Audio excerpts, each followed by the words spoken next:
Christine, you want to slate that for me? Name Yes, KRISTEN Morato, HLM Belgium. Anytime you're ready. I thought it was very interesting what you said earlier about Cambodia, because I was there, one of my favorite countries, and it changed me as a person. So, how long were you there? Well, we were there for a couple of weeks because we did a trip in Vietnam and Thailand. I didn't do Laos. Vietnam. That's what I want to do next. I mean, that's what you have to do next. Yeah? Yeah. Oh, yes. I'm a temple guy, though. That's why Cambodia for me was Yeah.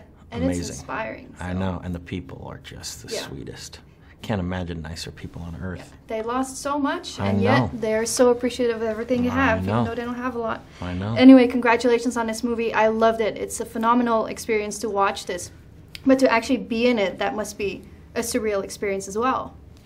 It was. The whole experience was surreal and difficult, but I knew what I was signing up for. You know, I think that Alejandro and I both understood that we were going to kind of together take this poetic existential journey into nature, and ultimately our experience would influence the narrative of the picture, and I think it very much did. We knew what the end result was going to be. It's a very linear story. A man that has lost absolutely everything, or all the chips are stacked against him, and he has to find a way to, has to explore the will to live. And it's an inspiring story. It's you know, more so than it being specifically about you know, historical fact which it's based in. It's become this thing of campfire legend, of this great frontiersman that has survived all odds, and I knew that Alejandro wanted to do something very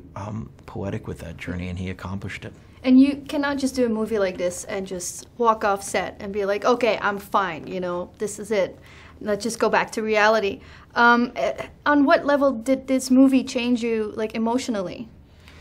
Well, look, I mean, it was, like I said, it was without a doubt the hardest film I've ever had to do, and we were doing it for the reason of creating a great piece of art, and that's what we needed to remind ourselves of every time we set foot on that movie set, because everything that you could possibly imagine that happened to Hugh Glass, we needed to recreate, and that involved a lot of real things that myself as an actor had to do. And you just keep reminding yourself that you're creating art, and art means something in the world. It really does. Yeah.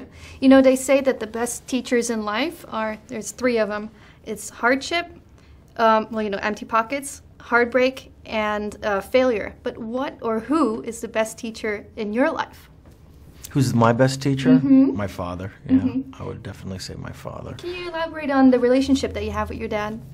Oh, look, I came from humble beginnings. I went to public school, but I always had a loving parents. Both of my parents were unbelievable, so I was incredibly fortunate in that regard. But my father is one of the wisest men I've ever met, and he has steered the course of my life in so many different directions in a positive way, whether it be my environmental activism, who I believe I am as a person, and as an actor, is completely influenced by him. Yeah, and you know, this story is not only about revenge, it's also about resilience. In what way, or what has made you stronger as a person? A number of different things. I think that, what gives me strength all the time is to be able to have formulated a group of people around me that are my friends and my family. You know, those two words are enmeshed in my opinion, but it's given me a grounding that, as insane as my life can be sometimes, is always refreshing, and they're always so honest with me, and I'm so thankful for that.